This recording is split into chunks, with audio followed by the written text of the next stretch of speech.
हाल ही में संपन्न हुए लोकसभा चुनाव के बाद नई सरकार के मंत्रियों ने शपथ ग्रहण कर लिया और इसके साथ ही 18वीं लोकसभा के लिए एक बार फिर कोटा से ही बीजेपी के सांसद ओम बिरला स्पीकर बना दिए गए, लेकिन डेप्यूटी स्पीकर को लेकर अभी संशय बना हुआ है। इस बीच पश्चिम बंगाल की मुख्यमंत्री और टीएमसी चीफ ममता बनर्जी ने डेप्यूटी स्पीकर पद के लिए समाजवादी पार्टी को मौका देने की बात सामने रखी है। आपको बता दें कि लोकसभा में डेप्यूटी स्पीकर का चुनाव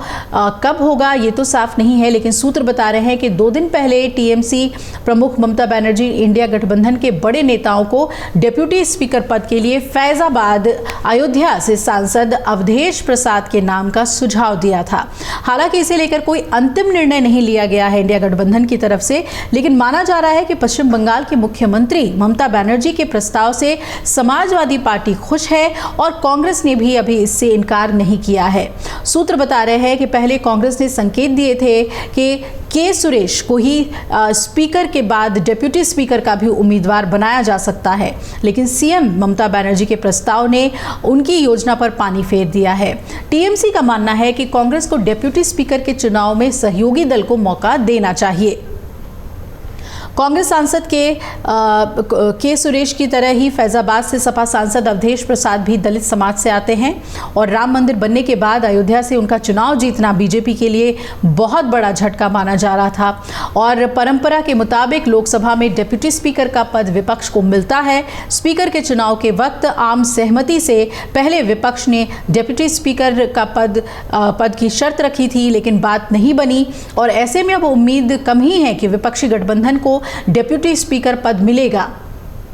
ऐसे में अगर एनडीए के किसी दल को डेप्यूटी स्पीकर का उम्मीदवार बनाया जाता है तो फिर इंडिया गठबंधन से अवधेश प्रसाद उम्मीदवार हो सकते हैं। सूत्रों के मुताबिक इसके लिए इंडिया गठबंधन दबाव बनाता रहेगा और विपक्षी इंडिया ब्लॉक डेप्यूटी स्पीकर की मांग पर अड़ा हुआ है, लेकिन एनडीए सरकार डेप्यूटी स्पीकर का पद बगैर चुनाव के विपक्ष को देना नहीं चाहती। यही वजह है कि विपक्ष ने स्पीकर चुनाव में अपना उम्मीदवार उतारा था। कांग्रेस के राज्यसभा सांसद प्रमोद तिवारी ने बताया कि हमारा विरोध प्रतीकात्मक और लोकतांत्रिक था, क्योंकि एनडीए हमें डेप्यूटी स्पीकर का पद नहीं दे रहे थे। वहीं झारखंड मुक्ति मोर्चा की सांसद महुआ मांझी ने भी कहा कि अगर सरकार डेप्यूटी स्पीकर का पद देने पर राजी हो जाती तो स्पीकर के लिए चुनाव नहीं कराना पड़ता। फैजाबाद सीट से सांसद बनने से पहले अवधेश प्रसाद अयोध्या जनपद की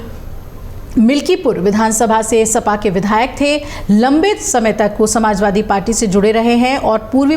पूर्व मुख्यमंत्री मुलायम सिंह यादव के काफ़ी करीबी लोगों में इनका भी नाम आता है। आपको बता दें कि इन्होंने राजनीति की शुरुआत जनता पार्टी से की थी और 1977 में पहली बार अयोध्या जनपद की सोहावल विधानसभा से चुनाव जीतकर विधानसभा पहुंचे थे और इसके बाद अवधेश प्रसाद ने कभी पीछे मुड़कर नहीं देखा। 1985, 1989, 1993, 96, 2002, 2007 और 2012 लगातार विधानसभा चुनाव जीतते रहे हैं और अब जो उनकी दावेदारी है डेप्यूटी स्पीकर पद के लिए, उसे देखना है कि कितनी मजबूती से रखा जाता है, क्योंकि अयोध्या से आते हैं वो, तो जाहिर तौर पर अगर सत्ता पक्ष उनकी उम्मीदवारी पर सवाल उठाता है तो अयोध्या को लेकर राजनीति होगी और विपक्ष ये कहेगा कि देखिए अयोध्या के साथ अनदेखी हो रही है, न्याय कर रहा है सत्ता पक्ष। तो डेप्यूटी स्पीकर का चुनाव बहुत ही अहम हो गया है। अगर आप ये वीडियो YouTube पर देख रहे हैं तो हमारे चैनल को सब्सक्राइब करें और बेल आइकन को दबाना ना भूलें। अगर आप Facebook पर ये वीडियो देख रहे हैं तो हमारे पेज को लाइक करें।